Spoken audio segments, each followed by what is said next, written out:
So we call this the strategic plan for victory. And at the Empower America Project, we want to work with people who are going to win.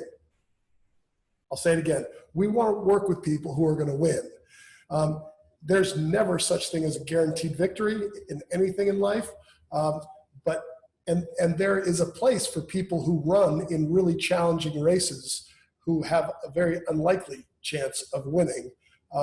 Our focus is on people who have a chance to win. We want to help anybody who appreciates the principles that we're supporting and engaging, but our priority is really to work with people who are going to win. And so this is a strategic plan for victory.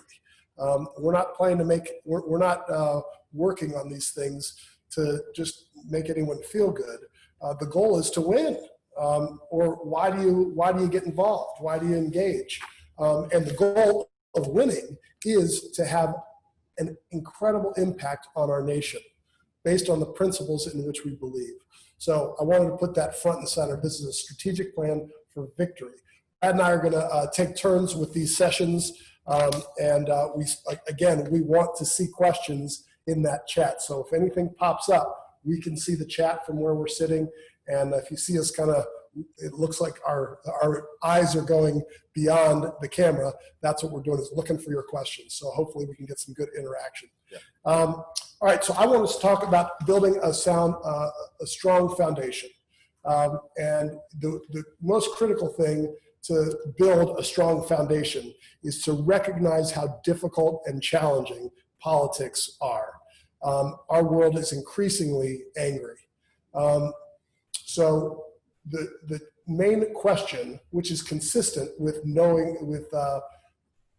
your why, know your stuff, test your message, the theme of our conference. In talking about your why, another way to say it is, what's your top box? What's the thing that you can pull people into a mission around? How can you compel people? And it's very rare to simply be able to pull people around your own selfish interests. And that is going to be revealed in a campaign or in any other endeavor.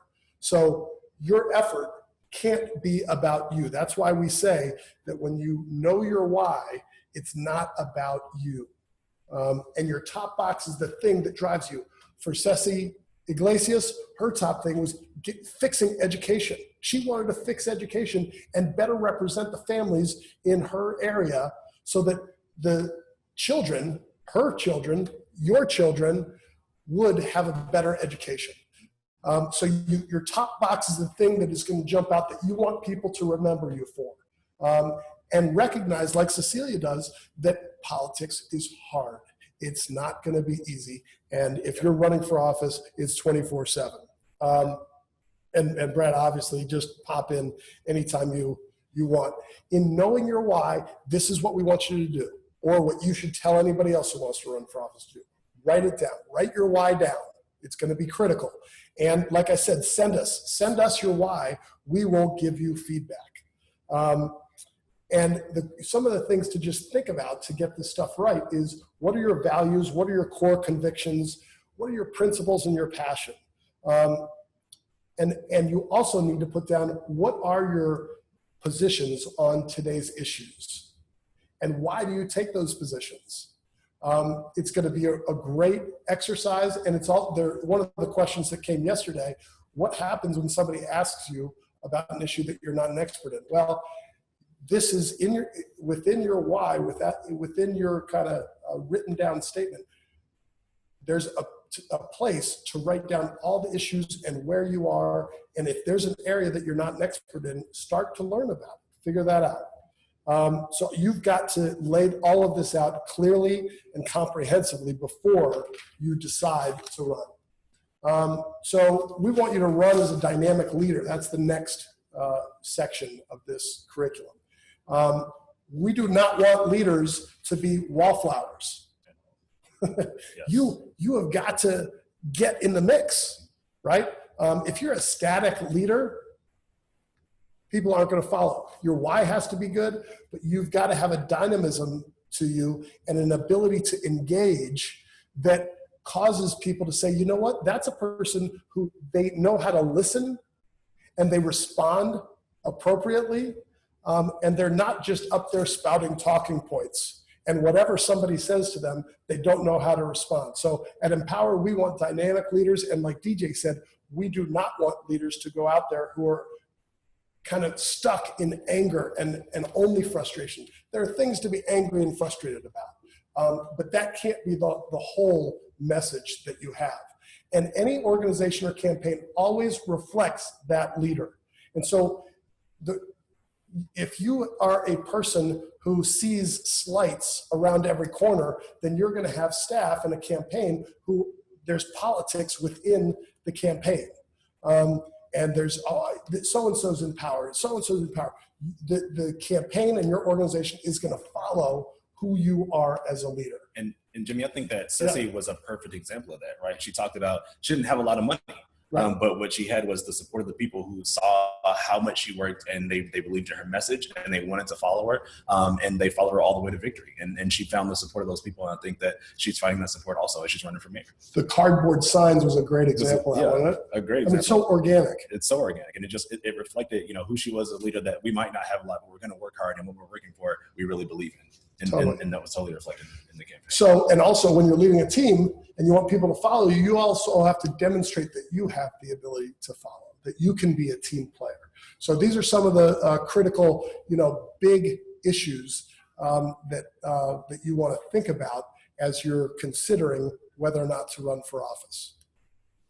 Brad?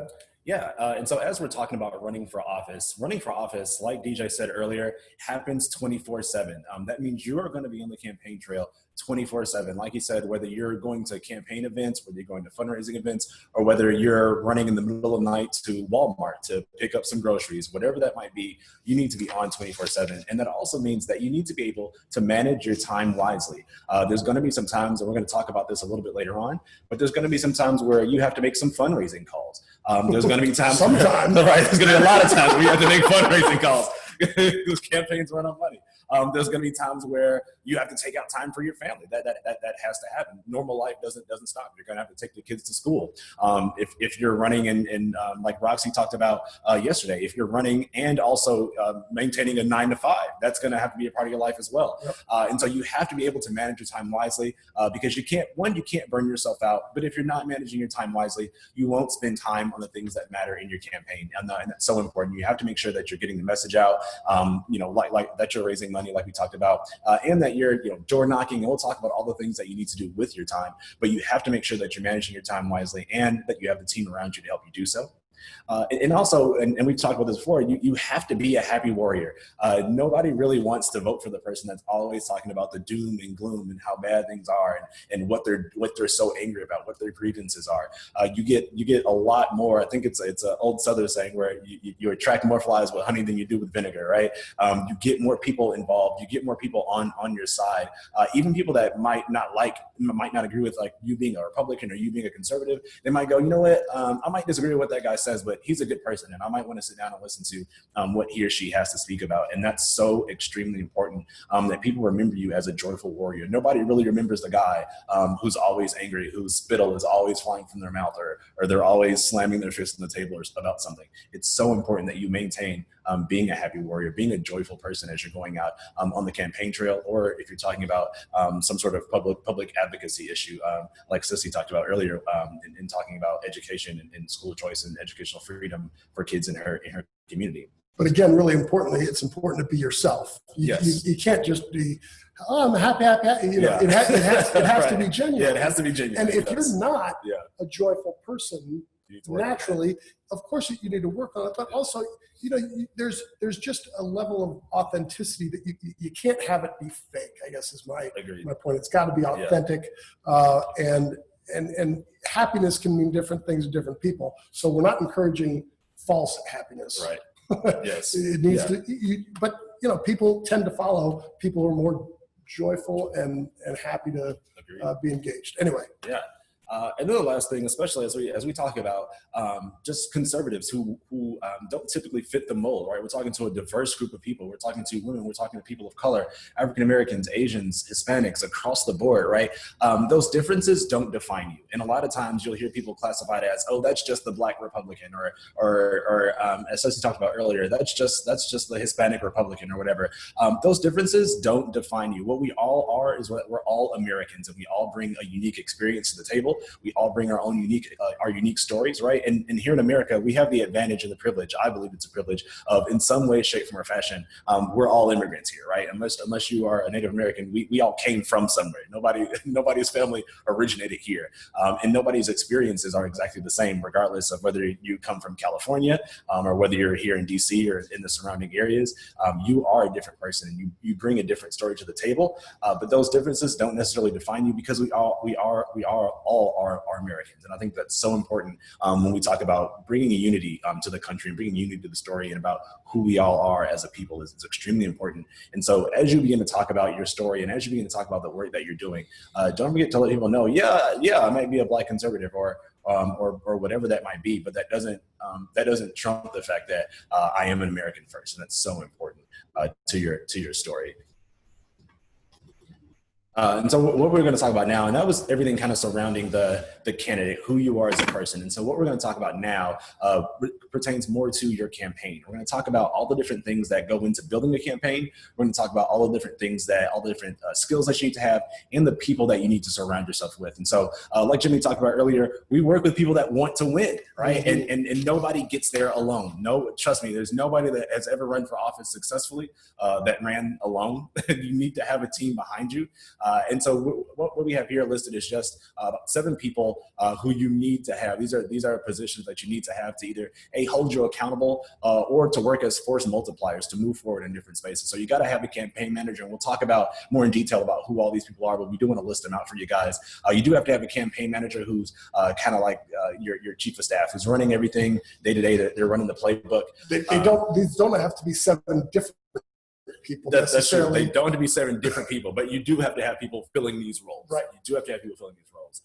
You have to have a scheduler. And you might have to fill one of these roles too. Right. You definitely might have to fill 1 or 2 of these roles, especially if you're running in your first races, especially if you're running for something more local like school board or city council or something like that.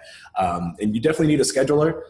You will be surprised how much you will overbook yourself, and how many times people say, well, I could just have 5 minutes of your time, and that 5 minutes turns into 30 minutes, and you lose track, and that does not go well into managing your time wisely. You definitely need a treasurer, and we'll talk about why later on down the road. But managing the money in your campaign is extremely important. There are so many legal parameters to that that we don't even have the time to list them out, but there has to be somebody watching how the money comes in and where the money goes out. You have to have a communications director. I think DJ was a perfect example about why you have to have someone in your corner to even deflect sometimes from when you're not ready for an interview or to prepare for an interview. You've got to have somebody regulating those communications. You have to have a fundraiser, somebody who has the skills and the ability to put you in front of people with money and convince those people with the money to give you money for your campaign. And you're always your first fundraiser. You have got to be your first fundraiser. Yes. And so you definitely fill that role at the very beginning. I will talk more about that. Yeah, absolutely. And to round it out, you definitely need a media and materials coordinator. You got to have somebody who can find the signs and the pins and the billboards and all that kind of good stuff. And then a volunteer coordinator. No successful campaign ever gets off the ground without awesome volunteers. And you need somebody to kind of corral those cats, so to speak, and move those people and propel those people and energize those people for your campaign. So, am I ready? Yes. Am I next? Yes, sir. Fundraising. All right. Here's one of the most important messages that we have for you. Do not, in our opinion, have people been successful doing this differently? Yes, they have. But if you're asking for our advice, here's what it is. Do not announce your candidacy until you have gotten people, your friends and family, to write you checks.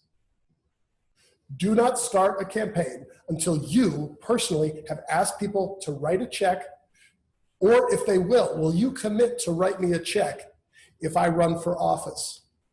And then say, look, I'm taking this seriously. I'm making a list, and I'm going to tell other people that part of the reason why I want to run is because I have committed supporters who have committed to support me. So they don't actually have to write you a check, but they have to effectively sign their name and commit to writing you a check. And I will say, Jimmy, it's probably a big indicator on whether you should or should not run if you can't convince your family to write you a check to run for office. Family can often be your biggest critics, but they can also like love you the best, and they might be able to tell you, in so many ways you're not ready. If you don't know how to manipulate your family, how are you going to manipulate? Maybe the wrong word, but you get my point, okay? And I totally agree. So, and you can't be afraid to ask for money. So, but don't start your campaign. Don't start your campaign and think, I'm going to announce for whatever I'm going to run for, and I'm going to hire a fundraiser. What money are you going to hire a fundraiser with? Don't worry, people will write me checks. Why would a fundraiser work with you until you've proven that you can make the ask? Fundraisers don't make the ask for you. That's right. You always are the fundraiser. You hire an assistant fundraiser. You hire an assistant fundraiser, and they help facilitate your asking people for money. You got to start with those closest to you, and then you start moving out. Now, here's the one other huge point. There's a lot more information in this section. And where is the full curriculum? Where can people find it? Yes, so if you go into the conference website under the schedule tab, it's right up top. It says the candidate strategic plan for victory. Okay. Right under the schedule tab. So you've got access, and there's a lot more information. We're kind of trying to hit the highlights for you. Know the rules. Know the rules. Have a treasurer. As soon as you know that you have people who will write you a check, have identified a treasurer and say, hey, I've got people who write me a check. Would you help me manage the money? The money's about to come in. There needs to be a bank account, yada, yada, yada. You're my treasurer. Are you my treasurer? You're my treasurer. All right? So I would say you're your fundraiser. Don't be your first treasurer.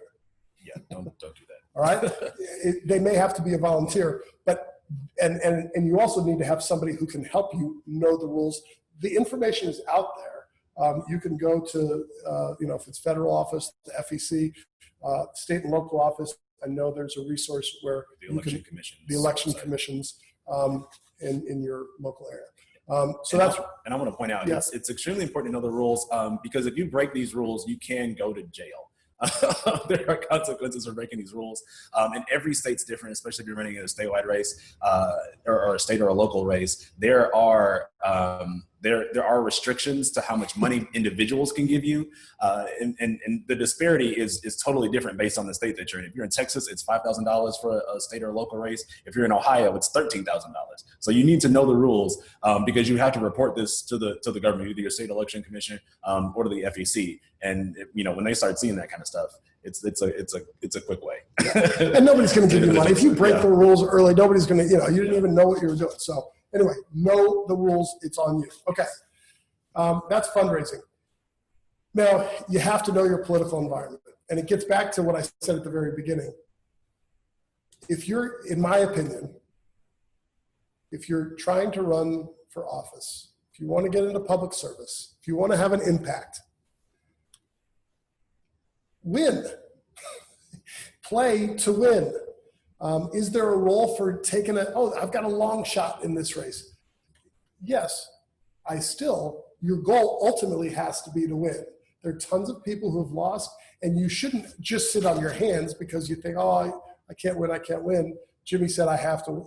No, you're never, you've got to be in the game. I coach youth football. We have rules of ages, how they play. I would not put my players on a field against older players who I know would slaughter them. So you've got to know the political environment and know whether or not you have a chance to win. Again, you should know this and figure it out before announcing your candidacy. Who are your voters and where is their focus? What are their issues? Cecilia had an incredible understanding that education was a huge issue, and she was running for education board. And she knew that parents, many of whom spoke Spanish primarily, they trusted her because she interpreted for them and she knew their problems and she started caring about their issues. And when you have that credibility, that is demonstration that you know the focus of the voters. you need to know the data. You got to know the data of your area. You need to know the boundaries of the district for which you're running. You have to know how many voters are there. You need to know the breakdown of Republicans and Democrats. You need to know how the last election went. You need to get the data and analyze it. Have somebody help you analyze it. But again, know the environment before you run for office. And this is really near and dear to my heart. My father, Jack Kemp, always believed that politics is a game of addition.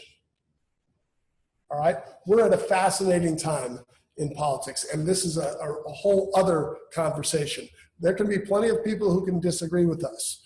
All right? I recognize that subtraction or division, that there is a chance for success. It's been proven that that approach can work to get somebody elected. However, in the long term, I believe that the candidates, the party that focuses on how do we bring people in? How do we make our message an attractive message to all? And folks, the conservative message is the winning message. We believe that our greatest resource are people, and we want to unleash their power. So the attitude that we want you to bring, that we want to bring, is that we can win people to our side. If you have a good argument, you can win the argument. So we think of politics as addition, not subtraction or division. And it's so important as we talk about knowing your district and knowing your political environment. You have to know your odds. We talked about that. You can look this up on the internet. You can find out, you know, what are the odds that you have in your race. There's a thing called the CVI, Cook Political Voter Index, right? You can find out what have people done in the past, how have Republicans fared in this seat, how have Republicans fared in this district. But first of all, you can look and do polls. You can look at polling and find out what's going on. What do people feel about this? How do people feel about general Republicans in this area? How do they feel about general Democrats? But polling is not a roadmap. Polling will not tell you exactly what to do. You have to create your strategic plan for victory. You have to do that, and we'll talk a little bit about that later on. But polling tells you, hey, this is what the general lay of the land looks like, and you have to figure out how to kind of navigate that, right? And you also should use the data. Find out about your community, right? Find out, hey, how many families with children are living in our area? How many schools are in this district? All those kind of things. You should look about that. You should look around that and find out, what does your district look like? And finally, all polls are not created equal. You'll find out that sometimes there'll be polls that'll snatch the headlines, right? And then you look a little bit deeper and find out, oh, the people that they polled, they didn't even really poll likely voters. They didn't even poll registered voters. They just polled some people on the street, right? The new cool thing that's out now, I think somebody just got in trouble for this, but they quoted a Twitter poll, right? A Twitter poll is not, that's a terrible sample size. A Twitter poll is basically reduced to how many people follow you. And that's not based on anything, right? So you really have to figure out, where are these polls coming from? Are they actual scientific polls? And I know after 2016, there was a lot of question about, do pollsters do a good job, or do they get things wrong, or whatever? And there was some errors that happened in 2016, but overall, polling has been very accurate in this country, and people that do it well give great results. There are great predictors and great indicators, and so it's so important to make sure. It's so important to make sure that you're following those polls. Which is making sure that you have access to them. And then after that, you have to know your district, right? It's so important to know the people that you're running for. You can't represent a space that you don't know about. You can't represent people that you don't know.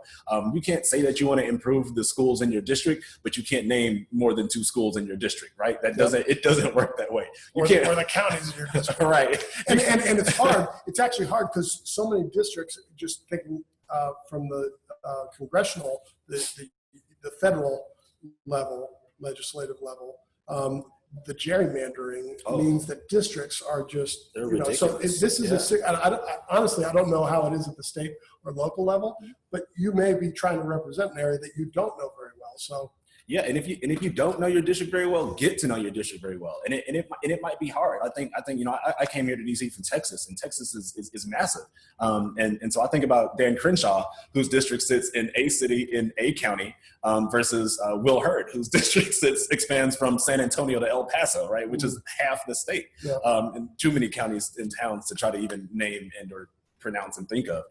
But if you find out that it's hard, that you have a large district, go out and drive around your district, go out and walk around your district, get to know those places, because you'll be surprised how great it might be that a local sandwich shop in that place, and how much they might support you, or if you know a particular school, or a high school. If you have a high school that does well in state sports, that's won a championship or something like that, you definitely want to be involved in that, because the community is more than figures and numbers. It's actual people. It's actual people that drive your that will drive your campaign. It's actual people that will come out to vote for you, and it's the actual people that you're working for. I'm reminded of Mitch McConnell put out an ad maybe about 3 weeks ago to a month ago, and it's just him sitting in the front of a convenience store talking with the owners, and he's gone to that convenience store every single year he's run for office. Every single year he's run for office, and the people, and they love it. And at a national level, you would think that, obviously Leader McConnell is a huge target, but I've thought about it sometimes.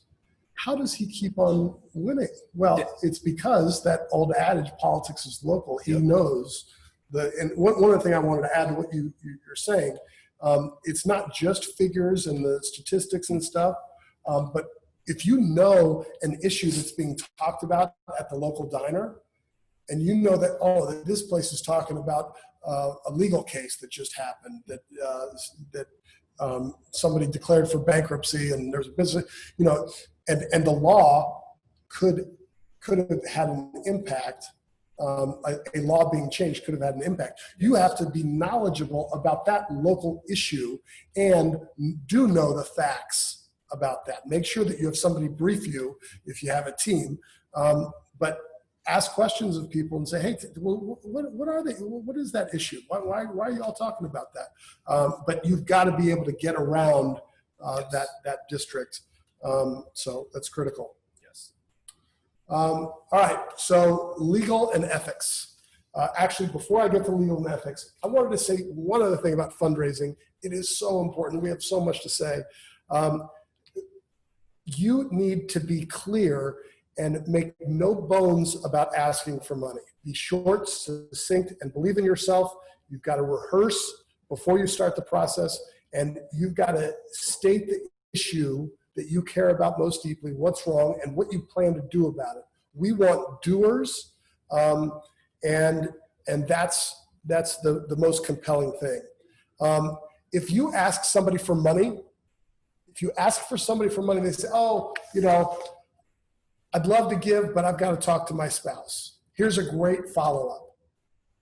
Oh, I totally want you to talk to your spouse, and I'd love to meet your spouse. How much are you comfortable giving with before you talk to your spouse?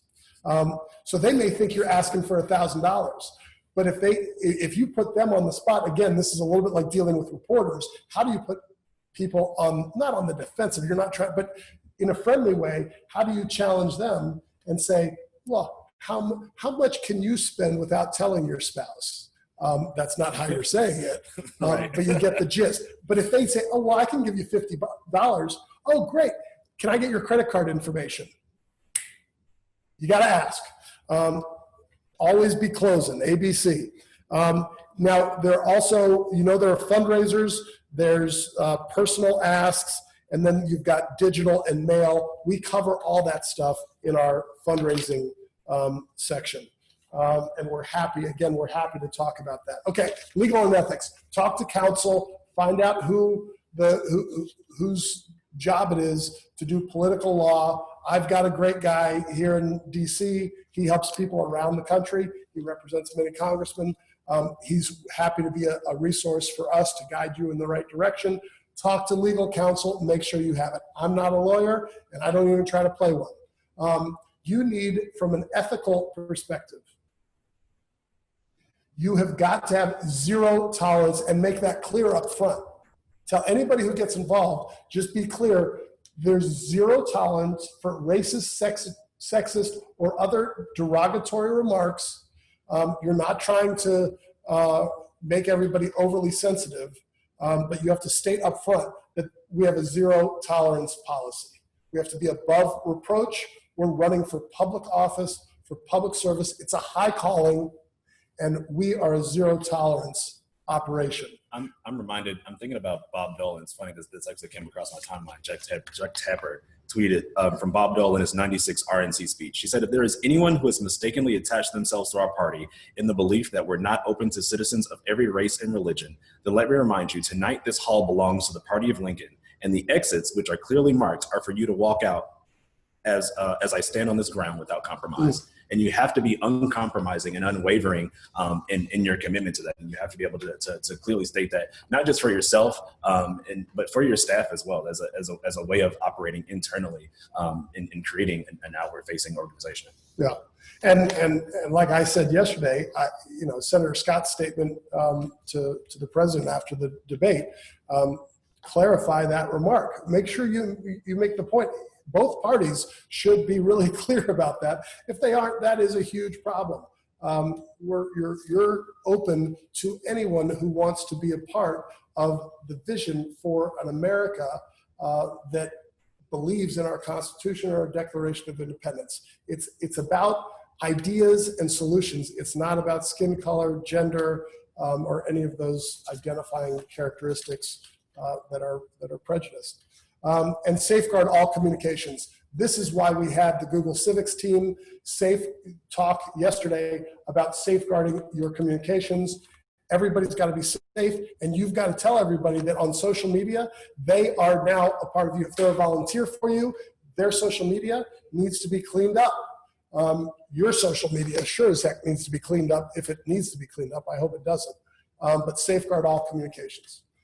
Now, we already talked about the media, but just a couple of things to emphasize. You heard it already. The press is not your friend. Stay on message, be repetitive, and take inventory of all the media and press avenues that you have at your disposal. All right? You need to make sure that you and your team know, how can we get our message out? All right? Always be closing on the money front and always be messaging on the media front. How can you get your message out into all the different avenues that are available to you? So really focus on that. And just to close out that piece, it's really important that when we say take an inventory of all the media and press avenues, don't forget about local press. Everybody always thinks about getting into the big city papers, the New York Times, the Washington Heralds, that whole deal. But never forget about your local press, because those are the people who, like DJ said earlier, are starving for stories, and they want to get something out. And if you have a compelling story that you want to get out, it's so important to reach out to them. You'd be surprised how often that they want to write about you guys. Also, the political blogs and things like that. There's so many media avenues that a lot of people miss over because they're trying to get the giant, huge media market moment. And you don't necessarily need that. You can get a lot of groundswell support from paying attention to those local media spaces. And in the curriculum that you have at your fingertips, we've got some great press release basics. Make sure you do succinct press releases, and there's other good stuff in there. And so nowadays, everybody has the opportunity to do some sort of video, right? Like if you have a phone, an iPhone, a Samsung, whatever it might be, you have the opportunity to be able to film your own commercial. I don't highly recommend it, but I'm just saying it's possible. It's totally doable. But if you do want to film your own commercial, right? If you feel like there's some people around you that have those skills, you're able to pay for a media team to come out and film that, a production company like Pinkston to come out and film that work for you. There's a couple of things that we want to make sure that we highlight, right? The first thing is that planning is key. And when we say planning, we don't just mean kind of writing out a short script. We mean you need to make sure that you have the time blocked out for the candidate. If you're a campaign manager or if you're the candidate yourself, you got to make sure that you have time blocked off to do it right. And you have to make sure that you have time blocked off to not only film it, but to edit it and to place it wherever you want to have that advert placed in the right amount of time, right? The time to start placing your first video ad isn't 2 weeks before the election, right? That's the time people should have seen you for the 5th and 6th and 10th time is 2 weeks before voting day, right? So you want to make sure that you're planning out that time and you're doing it. And sometimes there are restrictions for that, right? Like this year, we've seen Facebook and a couple of other social media outlets say, you know what, we're not letting people put out new ads a week or 2 weeks before voting day, right? So if you thought, hey, I'm going to have ad blitz on Facebook this last week, oops, no, you're not. so you got to make sure that you're keeping on top of that. We want to stress again, this won't be the last time we say this, stay on message. Your campaign video should mirror everything you say in your stump speeches. It should mirror everything you're saying in your interviews. Make sure you stay on message. And then finally, digital advertising is on the rise. Where you used to have a lot of money to produce a commercial to make sure that you air it on TV, you don't have to do that anymore. You can do ad buys on outlets like Hulu. YouTube is always doing. You can do adverts there as well. And of course, you can do stuff on like Facebook and Instagram and other social media outlets as well. And which also leads us to the website basics, right? So your website, much like your team, it should reflect the candidate. Your website is your online presence. Your website is what people will go to when they don't have access to you. When they want to find out anything about you, they will go to your website. What issues do you care about? You want to make sure that you're listing out the issues that you care about, and they better reflect what your constituents care about. They better reflect that, right? I'm pretty sure that there's a lot of people in New York City that do not care about corn subsidies. But if you're running in Iowa, you better understand and have something about corn subsidies. You better have a stance on that. So you better make sure that you have an answer for what it is that the people want answers for. You also want to make sure that there are 2 giant buttons that should be on your website, whatever it might be. And that's one, to donate. Anybody that goes to your website should be able to donate. They should be able to click on that and go to either your WinRed or your Handout or whatever that donation platform is that you have, and be able to give you money. That's so important. And then second, to volunteer. Because most people aren't going to call you to be able to volunteer. They want to be able to sign up, give you their email, and that way you have their email so that you can blast out information to anybody, whether they just want to take a yard sign or they want to come out and door knock with you, which we'll talk about in a little bit. And everything that you do, every time that you're out, you want to make sure you're driving people to your website. I hope that you should be investing time in your website because that is your online presence. So every time that you're putting out a social media post, whether it be Facebook, Twitter, a YouTube video, whatever, an interview, you should be driving people to your website so that they have the opportunity to sit down and say and really spend time with you. That is their first, for a lot of people, that's their first time to interface with you one-on-one, is in that web presence sort of a way. And especially in the days and the eras of COVID, something like this might happen again, and you might not be able to get out and shake hands like we typically think of campaigning. So it's really important that you have create a quality website, and then that you're driving people to that website. Okay, we've established that you are ready to run for office. You're going to launch your campaign. You know your why. You've written everything down. You know your 2 or 3 issues. You have your team in place. You have a website that you're ready to click and say, and go live. If you don't have that stuff, do not do a campaign launch. If you don't have a bunch of people who could stand behind you and have that image of, it's not just a single person. I really dislike campaign launches. I'm here to announce, don't do it with just yourself. There should be an image of the people who are behind you. There are people who want this person to be front and center represented, okay? So your campaign launch is critical. I hearken back to the way that Ted Kennedy's campaign launched when he was running for the 1980 presidential nomination for the Democrats. He was asked, Senator Kennedy, why are you running for office? And it was on a national TV interview. And he didn't know why he was running. He couldn't explain it. And that was the image that was left with people. And he didn't stand a chance, even though he was the favorite. And Democrats really wanted another Kennedy to take on, to take over for Carter and to beat Ronald Reagan. So the first impression that you make, as we know, is really important. So have people behind you, have your website ready to go, have your legal counsel, know that you've got money in the bank, and that you're following all the laws, and then you can plan a great announcement. But don't do a Field of Dreams thing, build it and they will come. They need to be there, all right? You need to have your people around you. Everything has to be in order before you announce your launch. Be sure you reach out to all the media and make sure that, like I said, you have all the supporters that you can behind you. Now, for messaging, this is, we've talked about it. You're going to hear it again. You have to have your theme. I loved Cecilia Iglesias' campaign sign. In God we trust. Ceci Iglesias for mayor. Having 4 words as your slogan is awesome. Don't have 5. Have 4 or 3. Maybe it could be 5. It's not a hard and fast rule. It's got to be short. All right? But have something. And that's something that's going to lead into the conversation about your why and about your experience. Your message has to fit into a bigger message. And again, it can't be about you. In God we trust is a beautiful one. Because part of Ceci's message is that people are not trustworthy. And the reason why we have this democracy that we have is because we believe in justice. And we believe that on this earth that is fallen and not right, things aren't right. What's our best way to the justice that we believe God, a good God, would have? And so in God we trust, he tells people right now, this person believes in ultimate justice. And we're trying to approximate that ultimate justice here on earth. And somebody who has the perspective that things will not be perfect on this earth, I want to hear about that. That's what I got from Ceci's slogan, in God we trust. Government, not so much. I want somebody who distrusts government, who's going to hold government accountable. That's what, in God we trust. Everybody else, bring cash, right?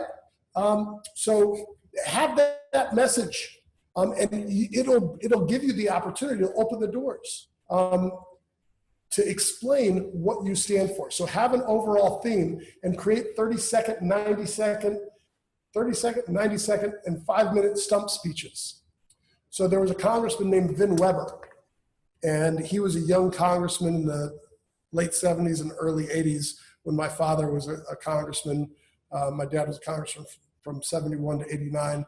And there were a bunch of conservatives in Congress who they believed Jack Kemp was kind of their leader. And Vin Weber was one of those guys. And I was talking to Vin after my dad passed away 11 years ago. And Vin said, Jimmy, I'll never forget campaigning with your dad. He came to campaign for me in Minnesota. And we were driving around. And I said, Jack, what's some advice that you would give me? And my dad told Vin, said, hey, if you have a 30-second message that you're trying to get out, you need to spend 30 hours on your 30-second message. If you have a 3-minute message, you need to spend what did I say? 300. It was 300 hours for the 30-second. It was 30 hours for the 3-minute. The shorter your message is, the more you need to make sure that that is what you're saying. So the principle is, for that 30-second message, spend a lot of time. 90-second, you can spend a little bit less time. For 5 minutes, a little bit less time. But you have to spend more time, way more time preparing than for the amount of time that the speech is going to take. And you've got to stay on message. Messaging is about connecting. It's about the power of the personal.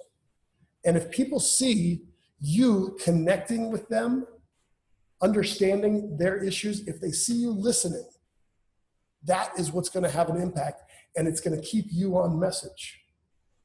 People don't care how much you know until they know how much you care. And I want you to know, even though I don't see you, I'm looking into this lifeless camera. In my mind, I'm actually seeing Addison out there. I'm seeing Sylvia. I'm seeing, who else do we have out there? Nyla was out there. Whoever else is there, and whoever's listening to this, I'm seeing people in my mind, and I'm trying to act like that stupid lens is actually your eyes. Because I want to connect with you, because we do care about raising up great leaders for this nation. Great leaders who look like this nation. And that's what needs to come through when you're messaging. You've got to hit the power of the personal and listen to people so that they will listen to you? Yeah, and that's extremely important, especially when we begin to talk about endorsements. And there's always like a flurry of conversation around who endorsed who and how they endorsed who. And when we talk about getting endorsements, there are different paths to getting endorsements from different organizations. Sometimes there are like political action committees who you have to fill out questionnaires and do interviews. Sometimes there are interviews from like local newspapers, and sometimes they do it a couple different ways. Sometimes they'll do like questionnaires that send out. Sometimes they'll request the candidates come in for like a sit-down personal interview with their editorial staff.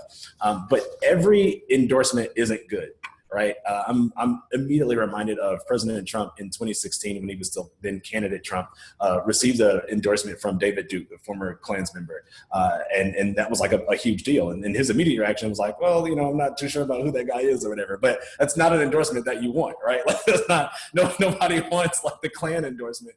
And so when you get endorsement, sometimes it's just like, it's not a thing that you even recognize. And sometimes some endorsements aren't even worth going after. They don't really matter for some people. If you're getting an endorsement from a politician or from some newspaper that's not in your local media market, it doesn't matter. If you're running in Houston for the school board and you get an endorsement from the Dallas newspaper, no one in Houston cares because no one in Houston is reading the Dallas Morning Herald, right? It doesn't matter. So weigh the pros and cons of each endorsement before you even try to think about getting that endorsement, right? And then second, confirm the endorsement before you announce it. Mm-hmm. Confirm the endorsement before you announce it. And that's not a like, we like you, don't worry, you've got nothing to worry about. Like that's not what we're talking about. Make sure that you have it. And a good way to confirm the endorsement before you announce it is to let someone else announce that they've endorsed you. Don't walk away from a meeting saying, yep, that guy's going to endorse me. And then you wake up the next day and they've endorsed someone else. And that's happened more than a few times. If you look in the newspaper, there's more than a few times where someone announces an endorsement and they actually haven't earned it. They actually haven't gotten it. And then once you get it, you want to make sure you push that endorsement on all social media channels. You want to let people know that you're gaining momentum, that you're gaining steam. If the local teachers union or local parent organization wants to endorse you for school board, make sure you let people know about that. That's extremely important. If you're running for city council and some major business owners in your community endorse you, make sure you're pushing that kind of information out. And get stories for the endorsements. Get people who have experience with you, get their endorsements and figure out how to weave that story into the endorsement. Yes. So, I'm so gratified that my high school English teacher endorsed me. That's a great thing to announce. Yeah. It doesn't just have to be people of high profile. I think you want to convey, that regular people support you. Yes, and that's extremely important. I think it was Kamala Harris or someone had talked about after they had gotten off stage in the Democratic debates, their high school English teacher was like, "Oh, I taught them debate." Those are the kind of stories and endorsements that you do want to get. So you don't want to, like I said, you don't want to immediately throw out all endorsements, but you do want to make sure you're weighing the pros and cons of that. And so real quick, we'll touch on this because time's running down. But debates, I know if anyone watched the debate that we saw about 48 hours ago. That was a struggle. We all saw how important it is to actually be prepared for debates. And so if you agree to debate, you actually have to be prepared. You can't just say, you know what, I'm just going to run into this debate with all of my personal vigor and just yell at the other person, or I'm already ready and I'm ready to answer questions because I've done an interview. That does not mean that you're ready for a debate. You actually have to set time aside. The first thing you have to know about your opponent's record, right? If you're running against an incumbent, you should know their voting record. You should know it up and down. You should know every bill that they voted for. You should know whether they voted to increase school funding. You should know whether they voted to increase funding for law enforcement. You should know whether they voted to change daylight savings time. You should know what their voting record is. You can't debate it. You can't debate against a person that you don't know who they are. You can't debate against a record that you weren't familiar with, right? Second, you have to know the debate format and the parameters. You have to know, are we going to have 30 seconds to answer a question, right? Like Jenny said, you have to be able to practice what your 30-second answer to a question might be versus your 1-minute answer to a question or your 2-minute answer to a question. Debate prep is You have to have debate prep, and then finally prepare a vulnerability report. You have to know where you're vulnerable. Have you done something in the past that somebody might bring up in a debate? Have you voted a particular way that people might bring up, or have you endorsed somebody that you might have to now answer for? You want to know what your vulnerability is. What your vulnerability is when you're heading to the debate space. So the only thing I would add to that is you need to know your own. Did you talk about that? Having your own vulnerability done? Yep. Yeah. So you've got to know your record. If you have a voting record, you sure as heck better know that. You better know their voting record. Right. Forgive me, I may have zoned out and missed something at that point that you already made. Okay, you did. So opposition research. Is that what you just covered? No, what are we on? We're actually on door knocking because I already talked a little bit about oppositions. We can go to door knocking. Okay. So the only thing that I want to see on opposition research is to spend money on it. Yes. Make sure that you yes. Aren't cheap. It's really important, especially if it's somebody with a record. Yes. And you've got to, this comes into door knocking as well. Anytime that you have, if you think that you are going to say your opponent's name, in general, you shouldn't. No. If you're, an example, if you're door knocking and the person who answers the door says, hey, who you running? You're running for city council? Who you running against? They're not going to believe, I don't know, well, that you look dumb. There are times to say the opponent's name. So use common sense. In general, you don't want to say their name, but don't insult a human being who asks you a question and they darn well know that you know the name. And you're going to look stupid and unprepared if you don't say the name. So you don't have to focus on that person, but you should be able to explain the distinction, why that person should vote for you yes. and not them. So you need to draw the distinction. That's the importance of opposition research, which then helps you when you're in front of that door and they say, why should I vote for you? I'm running for city council. Well, okay, why should I vote for you and not, I know Bill Smith. And he's represented for us for a long time. That's the time to draw the distinction. You don't have to be mean about it, but you've got to be clear. And your team has to be clear. All right, your team has to have the same clarity. Your 2 or 3 messages have got to be so strong that everybody who's knocking on doors for you and yourself, you can convey a clear, compelling message, and you can draw the distinction. So to zoom back out, door knocking. You heard Cecilia talk about how important it was for her. You've got to knock on doors. Some people don't think you do. They think that you can, and look, I've been wrong about a lot of political things before. I'm telling you the approach that Senator Scott and his team practice and put into place, and what we believe is most effective in the long term. You've got to knock on doors. You've got to know the neighborhoods, and you have to, you've got to spend time and effort and money on this. You have to stick to a process and use technology to your advantage. You need to know the neighborhood well and the district well, and technology can certainly help you. Door knocking is as important as fundraising, in our opinion. You can't door knock without, you can door knock without money. You can. If you want to run a bootstrap campaign, you think Ceci, she thought she could win that ed board, and she did by door knocking. So is fundraising more important or is door knocking? I think you can have an argument. Different situations mean different. They're both really important is our message. Yes. And I think Addison has asked the question. The question is, what technology do you recommend for canvassing? That's a good question. Do you know that? Yeah, so that's a great question. And to be real quick with you, there is, if both parties use a particular technology, and if you're running in a primary where you know the parties are actually involved, you can use that technology. A lot of times, if you're running against an incumbent, you won't get it. To be frank, if you're running in a primary, you won't because the party have access to it. Yeah, I briefly used eCanvasser. You know what? It's a great question, Addison. Stay in touch with us, and we can help you know more about the options that are out there. I know that my friend Valerie Gatos used a bunch of stuff that was kind of new. So good. Stay in touch. And there are a lot of emerging canvassing technologies too, as people are getting into that space, as tech is kind of the new frontier and people are applying tech to campaigns all over. I've recently done some work with a technology called VoteShark.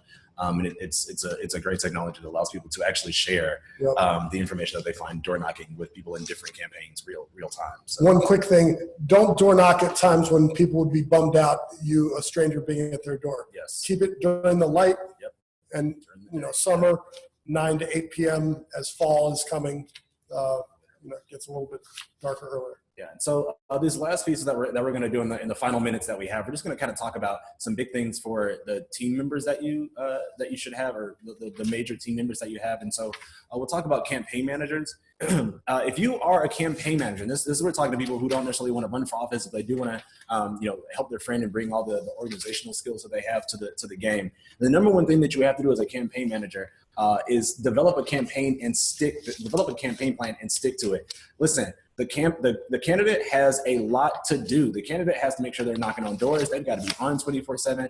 They've got to make sure that they're ready for interviews. They have to make sure that they're, like Jimmy said, ABC, always closing, always making sure that they're doing the ask. As the campaign manager, it's your job to make sure everything else happens. It's your job to make sure that the candidate doesn't have to worry about anything else. They don't have to worry about the volunteers. That they don't have to worry about, can we find more fundraisers? They don't have to worry about that. So get a campaign plan and stick to it. Get busy and stay busy until things get done. And that means if you're a campaign manager and you wake up that day and you don't have anything on your plate for the campaign, you're not doing your job. We used to have this saying, you're working hard for a campaign if you're sick of talking about it by the time voting day comes along, because that means you're doing your job. Before then. Probably before then. You are doing your job. You gotta be repetitive. Yeah, you're doing it over and over again, and you're making sure that your candidates get in front of the press. You're making sure your candidates get in front of donors. You're making sure your candidates get in front of constituents. You are making sure you're doing that work, and you're doing it so the candidate doesn't have to worry about it. When I worked on campaigns down in Houston, I used to make sure that I arrived to whatever I had somebody with my candidate, and I would get to events 30 minutes before my candidate so I could talk them up and give our stump speech a million times so 3 different people, so that when he walked in the room, I would just say, here's the guy I'm talking about. Here's the guy I'm talking about. And by the time the night was over, my mouth was dry. I was sick of looking at his face, and he won. So it works out. Like, it really does work out. And you want to make sure that you're building a strong and talented team. You got to make sure that you have people who have skills, who bring a certain skill set to the table that really help to propel your candidate forward. So field representatives, you've got to have people in the field, and you've got to have expectations for them. They have to be clear. They need to know what it is that you are having them do. And voter contact is the number one priority. Your field representatives have to properly represent your candidate in the field. Social media has to be clean. They have to present well. They have to be clearly identified with a pin. Your field representatives have got to represent you in a positive light. So you need to choose them wisely. And connecting with target voters, swing and registered primary voters in your region, you've got to make sure that they want to vote, that they intend to vote, that they know where to vote. So all the basics for your field representatives, they have to facilitate exactly how people can go vote for you. They're trained. We're at our time. All right. So they've got to be professional. And they are not to talk to the press. They're not to talk about the press. And then volunteer coordinators, in the very same way, volunteer coordinators have got to be good. They represent you. And I wanted to point out that you can use things like having a volunteer of the week. You need to listen to them, make them feel valued, and have a list of things that they can do when they say yes right away. All right? And then we have an example of that on day one. A new volunteer can like the campaign on Facebook, share the most recent social media postings, follow on Twitter and retweet, sign up on the website to receive email blasts, and email 25 friends asking them to do the same thing. Go to the YouTube channel, sign up, watch campaign videos already up, get bumper stickers, sign the yard. These are the things that you give volunteers stuff to do. They want to be helpful. They want to be listened to. You should know what they care about. Treat them like a voter, because you're giving them, they can go out to people and say, I know this person. So again, it's the power of the personal. All of this is in the presentation that we have. We want you all to stay engaged with us. So reach out to us. Hopefully we can all be together in one place in the near future.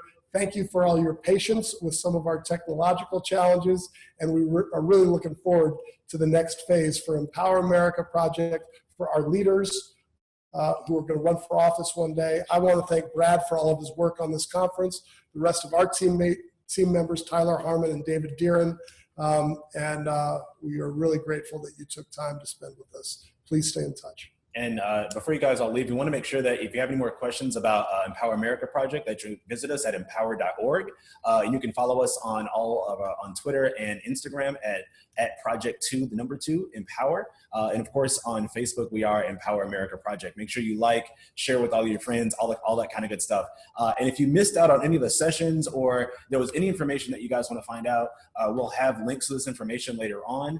We will be sending out a blast so that you guys can access all of the recordings later on once they're up on our YouTube page. And again, you guys can access the strategic plan for victory on the schedule tab here on the conference website, or next week it'll actually be available on the empower.org website as well. And we'll have links to it on our social media pages on Facebook, Twitter, and Instagram also.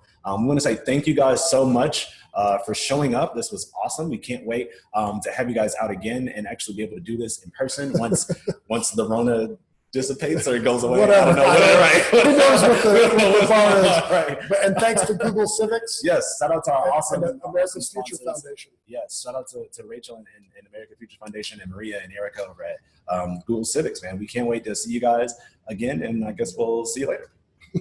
Bye. Bye.